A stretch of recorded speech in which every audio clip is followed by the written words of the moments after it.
People often refer to baseball as the United States national pastime, but baseball isn't all fun and games. In Ludman versus Davenport Assumption High School, we explore whether custom evidence is admissible in a negligence case filed by an injured high school baseball player. Spencer Ludman played baseball for Muscatine High School. Ludman traveled with his team to an away game at Davenport Assumption High School. The visitors' dugout at Assumption's field was located 30 feet from the first base foul line. A fence that ran from the ground to the roof protected most of the dugout. However, there were 5-foot openings at each end of the dugout through which players could access the field.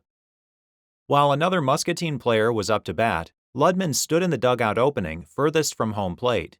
The batter hit a foul ball that struck Ludman in the head, fracturing his skull and causing lasting injuries.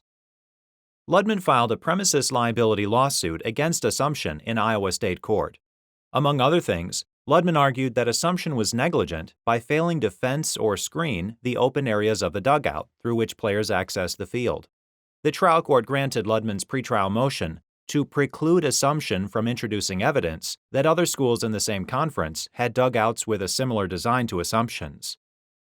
At trial, Ludman's expert testified that Assumption's dugout didn't comply with applicable safety standards for dugout screening and fencing. Because the trial court precluded Assumption from introducing evidence regarding the design of other dugouts, Assumption made an offer of proof through architect Greg Gowie on that point. Gowie had experience designing baseball facilities and was familiar with other dugouts in Assumption's conference.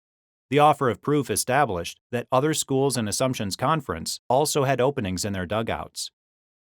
The jury found in Ludman's favor and awarded damages. Assumption appealed to the Iowa Supreme Court.